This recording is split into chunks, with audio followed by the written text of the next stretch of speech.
ଦେଖନ୍ତୁ ସାଙ୍ଗମାନେ ଆମର ଗୋଟେ ଛୋଟ ପରିବାର ସୁଖୀ ପରିବାର ଆଜି କେତୋଟି ଆଇଟମ ହେଇଛି ଦେଖନ୍ତୁ। ସଚିନ ବସିଛନ୍ତି ଏଠି ଖାଇବେ। ଭାଇ ବେଟା ବାଇ କରିଦିଅ ବେଟା। ସଚିନ ବେଟା ବାଇ କରିଦିଅ। ବାଇ କରିଦିଅ ମାମା। ଏଠି ଆମର ମ୍ୟାଡମ ଅଛନ୍ତି। ଏଠି ଦେଖନ୍ତୁ କେତେଟା ଆଇଟମ ହେଇଛି ଦେଖନ୍ତୁ।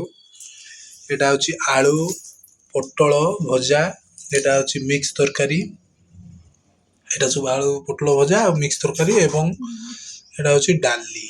ତ ମଜା ଖାନା ହବ ଆଜି। ମୁଁ ପଖାଳ ଖାଇବା ପାଇଁ ମୋର ପ୍ରିପାରେସନ କରାଯାଇଛି। ମୁଁ ପଖାଳ ଖାଇବି ଆଜି। ଆଉ ମୋ ପୁଅ ପୁରା ରେଡି ଦେଖନ୍ତୁ। ଜୟ ପଖାଳ ଦିବସ କୁହ। ଜୟ ପଖାଳ ଦିବସ। ମୋ ଝିଅ କଣ ସେ ଭିତରକୁ ଉଣ୍ଡିଲାଣି କଣ କେଜାଣି। ତ ଦେଖନ୍ତୁ ସାଙ୍ଗମାନେ ଆମେ ଏବେ ବର୍ତ୍ତମାନ ଖାଇବୁ। ତ ଖାଇସାରିବା ପରେ ବାସନ ସବୁ ଧୁଆ ଧୁଇ କରି ସାରିକି ସଚିନ ପରି ବାହାରେ ଯାଇଥିଲେ। ସବୁ ଦେଖୁଥିଲି କଣ କରୁଛନ୍ତି କଣ ନାହିଁ। ସେପଟେ ଯାଇକି କଣ ମାଡ଼ଗୋଳ ହେଇକି ହଉଥିବେ, କଣ ଠେଲା ଠେଲି ହେଇକି କାନ୍ଦିକି ଆଇବେ। ଆଉ ଖେଳିବାକୁ ଯାଇକି ବାହାରରୁ ଯେଉଁ ପତ୍ର ତୋଳିକି ଆଣିଥିଲେ। ଆଉ ମୋତେ ମମ୍ମି ମୁଁ ରୋଷେଇ କରିବି ଜାଗା ଦିଏ କହିଲା। ମୁଁ କଡ଼େଇ ଆଉ ଚଟୁ ଦେଇଥିଲି। ମୁଁ ରୋଷେଇ କଲା ବେଳେ ସବୁବେଳେ ମୋ ପାଖେ ପାଖେ ରୁହେ। ବେଳେ ବେଳେ ତ ମୁଁ ତାକୁ ଧରିକି ବି ରୋଷେଇ କରେ। ଛୋଟ ଛୁଆମାନେ ଯାହା ଦେଖନ୍ତି ଶୁଣନ୍ତି ତା ଜଲ୍ଦି ମାଇଣ୍ଡରେ ରଖନ୍ତି। ମୋ ପରି ବି ଏଠି ରୋଷେଇ କରିକି ଖେଳୁଛି। ମୋତେ କହୁଛନ୍ତି ମମ୍ମି ଗରମ ହଉନି। ମୁଁ କହିଲି ଟିକେ ଗଲେ ଗରମ ହେଇଯିବ ମାମା, ଏମିତି ରୋଷେଇ କରୁଥିବ ବୋଲିକି ମୋ କାମରେ ମୁଁ ଲାଗିଗଲି।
ମୁଣ୍ଡରେ କୋଉଠୁ ବୁଦ୍ଧି ଆଇଲା କି ଜଣେ ବୋଟଲ କଣା କରିକି ପାଣି ପ୍ୟାକିଂ କରିକି ଫ୍ୟାନ୍ ସଫା କରୁଛି। ମନା କଲି ମୁଁ ଫ୍ୟାନ୍ କରେଣ୍ଟ ଦ୍ୱାରା ଚାଲିଥାଏ ଆଉ କୌଣସି ଇଲେକ୍ଟ୍ରିକ୍ ଜିନିଷରେ ପାଣି ପକାନ୍ତିନି। ଆଉ ସାନ ଛୁଆମାନେ ତ ବିଲକୁଲ ବି ହାତ ମାରିବା କଥା ନାହିଁ।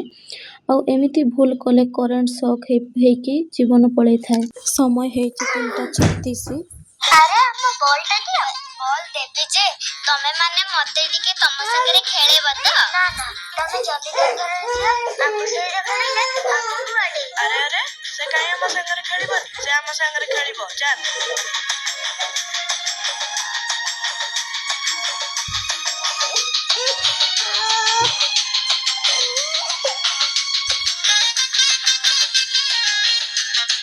ଆରେ ପାଇଲ କି? ହଁ ମୁଁ ଖୋଜୁଛି। ଝୁମକା ଆଜି ଗଲା ବୋଲି ମନ ଦୁଃଖ କରୁଛୁ? ମୁଁ ଆଣିଦେବି। ତମେ ସତ କହୁଛ? ଆରେ ହଁ ମୁଁ ସତ କହୁଛି ବା। ତେବେ ଆଜିଠୁ ମୋର ଏ କାନ ଖାଲି ରହିଲା। ଯେବେ ତମେ ମତେ ଆଣିଦବ ମୁଁ ସେବେ ପିନ୍ଧିବି। ହଉ ଠିକ ଅଛି।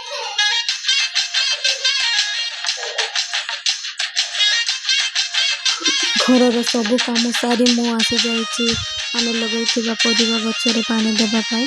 ଏ ଗଛ ଗୁଡ଼ିକୁ ସାନରୁ ବଡ଼ କରିବା ପାଇଁ କେତେ ଯେ କଷ୍ଟ ନ କରିବାକୁ ପଡ଼ିଛି, ହେଲେ କଷ୍ଟର ଫଳ ଯେ ମିଠା ଏକଥା ସମସ୍ତେ ଜାଣିଛନ୍ତି। ଆଉ ଆଜି ଆମେ ସେଇ କଷ୍ଟର ଫଳ ପାଇସାରିଛୁ।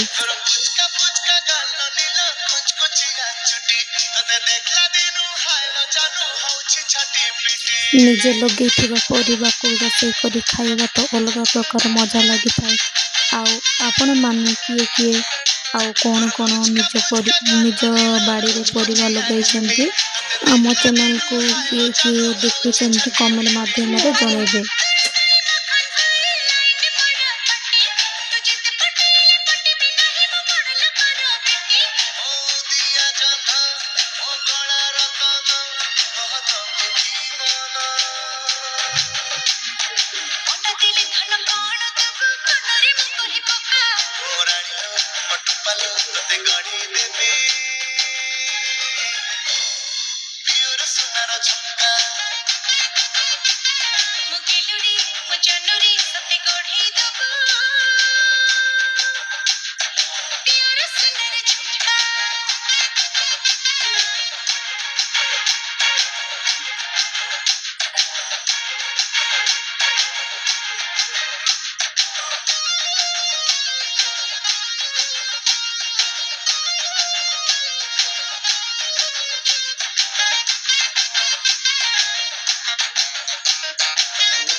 ଆଉ ସଚିନର ଟ୍ୟୁସନ୍ ଟାଇମ୍ ହେଇଯାଇଥିଲା 5:30ଟା।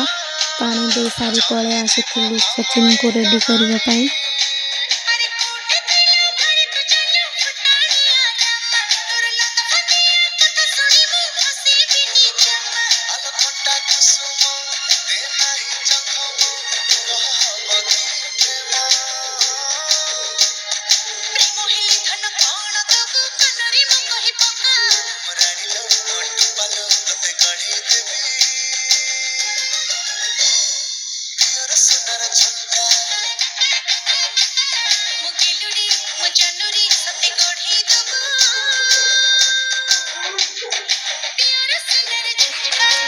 ସଚିନକୁ ଟ୍ୟୁସନ୍ ପଠାଇକି ମୁଁ ଆଉ ମୋ ଝିଅ ପରି ଆସିଯାଇଥିଲୁ ଛାତ ଉପରକୁ।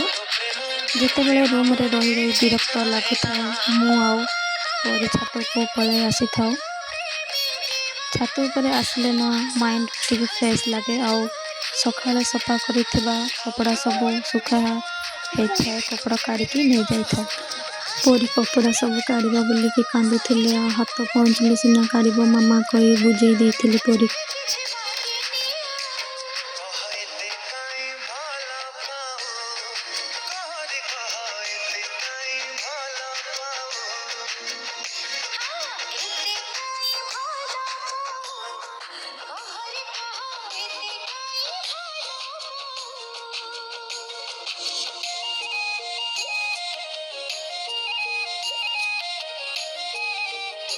ଆଉ ପ୍ରସ୍ତୁତ ଚାଲିଛି ରାତ୍ର ଖାନା ଚଣା ଆଳୁ ବାଇଗଣ ଘାଣ୍ଟ ତରକାରୀ। ଏଇଟା ଫାଷ୍ଟ ବ୍ଲଗ୍ କେମିତି ଲାଗିଲା କମେଣ୍ଟ ମାଧ୍ୟମରେ ଜଣାଇବେ।